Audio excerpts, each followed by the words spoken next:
Welcome back. Please get comfortable, take a deep breath, and allow yourself to relax. Tonight I'll be reading The History of Tom Thumb. In the days of the great Prince Arthur, there lived a mighty magician called Merlin, the most learned and skillful enchanter the world has ever seen.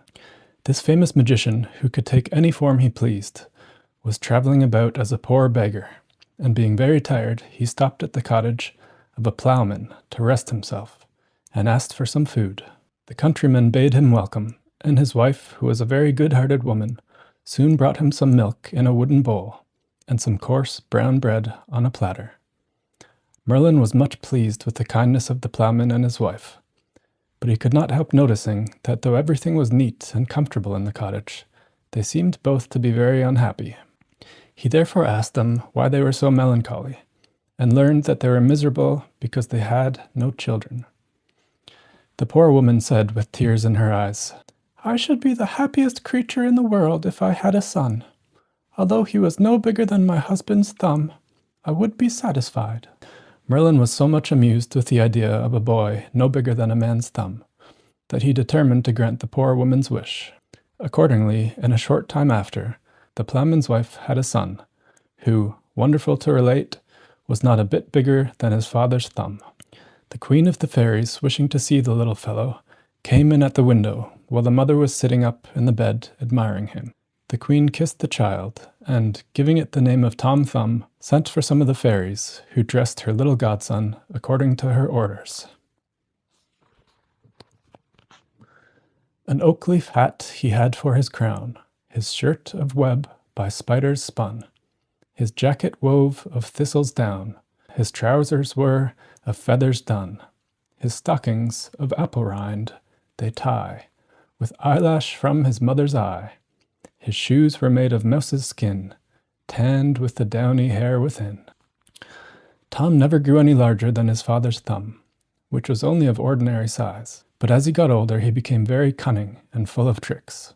When he was old enough to play with the boys, and had lost all his own cherry stones, he used to creep into the bags of his playfellows, fill his pockets, and, getting out without them noticing him, would again join in the game. One day, however, as he was coming out of a bag of cherry stones, where he had been stealing as usual, the boy to whom it belonged chanced to see him. "Aha, my little Tommy," said the boy, "so I've caught you stealing my cherry stones at last, and you shall be rewarded for your thievish tricks." On saying this, he drew the string tight round his neck, and gave the bag such a hearty shake that poor little Tom's legs, thighs, and body were sadly bruised. He roared out with pain, and begged to be let out, promising never to steal again.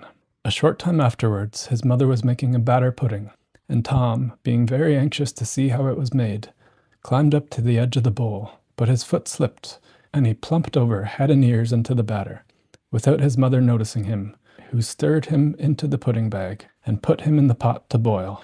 The batter filled Tom's mouth and prevented him from crying. But on feeling the hot water, he kicked and struggled so much in the pot that his mother thought that the pudding was bewitched, and, pulling it out of the pot, she threw it outside the door. A poor tinker who was passing by lifted up the pudding, and putting it into his budget, he then walked off. As Tom had now got his mouth cleared of the batter, he then began to cry aloud, which so frightened the tinker that he flung down the pudding and ran away. The pudding being broke to pieces by the fall, Tom crept out covered all over with the batter, and walked home. His mother, who was very sorry to see her darling in such a woeful state, put him into a teacup, and soon washed off the batter, after which she kissed him and laid him to bed. Soon after the adventure of the pudding, Tom's mother went to milk her cow in the meadow, and she took him along with her. As the wind was very high, for fear of being blown away, she tied him to a thistle, with a piece of fine thread. The cow soon observed Tom's oak leaf hat, and liking the appearance of it, took poor Tom and the thistle at one mouthful. While the cow was chewing the thistle, Tom was afraid of her great teeth, which threatened to crush him into pieces, and he roared out as loud as he could, "Mother, mother!" "Where are you, Tommy, my dear Tommy?" said his mother. "Here, mother," replied he, "in the red cow's mouth." His mother began to cry and wring her hands, but the cow, surprised at the odd noise in her throat, opened her mouth and let Tom drop out. Fortunately, his mother caught him in her apron as he was falling to the ground, or he would have been dreadfully hurt. She then put Tom in her bosom and ran home with him. Tom's father made him a whip of barley straw to drive the cattle with, and having one day gone into the fields, he slipped a foot and rolled into the furrow. A raven, which was flying over, picked him up and flew with him over the sea, and there dropped him. A large fish swallowed Tom the moment he fell into the sea, which was soon after caught, and bought for the table of King Arthur. When they opened the fish in order to cook it, everyone was astonished at finding such a little boy, and Tom was quite delighted at being free again. They carried him to the king, who made Tom his dwarf, and he soon grew a great favourite at court, for by his tricks and gambits he not only amused the king and queen, but also all the knights of the Round Table. It is said that when the king rode out on horseback, he often took Tom along with him, and if a shower came on, he used to creep into his majesty's waistcoat pocket, where he slept till the rain was over. King Arthur one day asked Tom about his parents, wishing to know if they were as small as he was, and whether they were well off.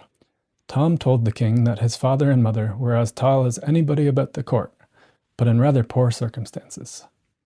On hearing this, the king carried Tom to his treasury, the place where he kept all his money, and told him to take as much money as he could carry home to his parents, which made the poor little fellow caper with joy. Tom went immediately to procure a purse, which was made of a water bubble, and then returned to the treasury, where he received a silver 3-penny piece to put into it.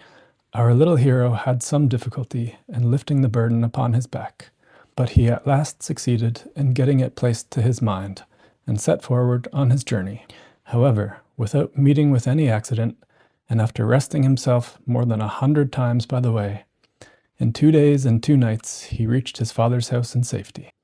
Tom had traveled 48 hours with a huge silver piece on his back, and was almost tired to death, when his mother ran out to meet him and carried him into the house. But he soon returned to court. As Tom's clothes had suffered much in the batter pudding and the inside of the fish, His Majesty ordered him a new suit of clothes, and to be mounted as a knight on a mouse. Of butterflies' wings his shirt was made, his boots of chicken's hide, and by a nimble fairy blade, well learned in the tailoring trade, his clothing was supplied. A needle dangled by his side, a dapper mouse he used to ride. Thus strutted Tom in stately pride.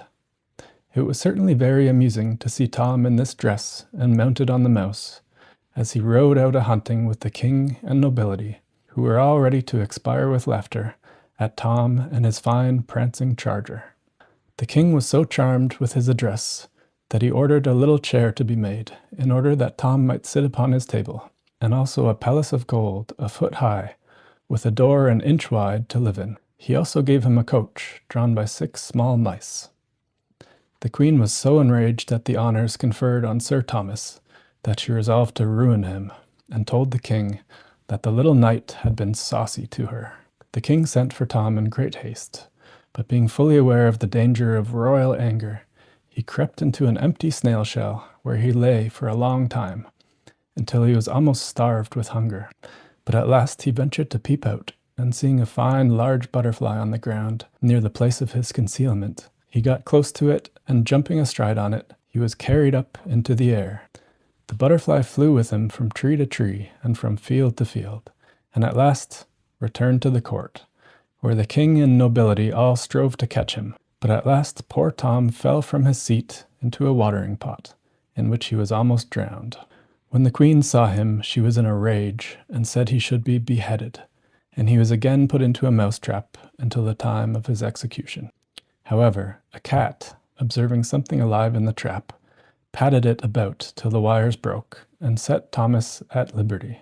The king received Tom again in favour, which he did not live to enjoy, for a large spider one day attacked him, and although he drew his sword and fought well, yet the spider's poisonous breath at last overcame him. He fell dead on the ground where he stood, and the spider sucked every drop of his blood. King Arthur and his whole court were so sorry at the loss of their little favorite that they went into mourning and raised a fine white marble monument over his grave with the following epitaph. Here lies Tom Thumb, King Arthur's knight, who died by a spider's cruel bite. He was well known in Arthur's court, where he afforded gallant sport. He rode at tilt and tournament, and on a mouse a-hunting went. Alive he filled the court with mirth. His death to sorrow soon gave birth. Wipe, wipe your eyes and shake your head, and cry, Alas, Tom Thumb is dead.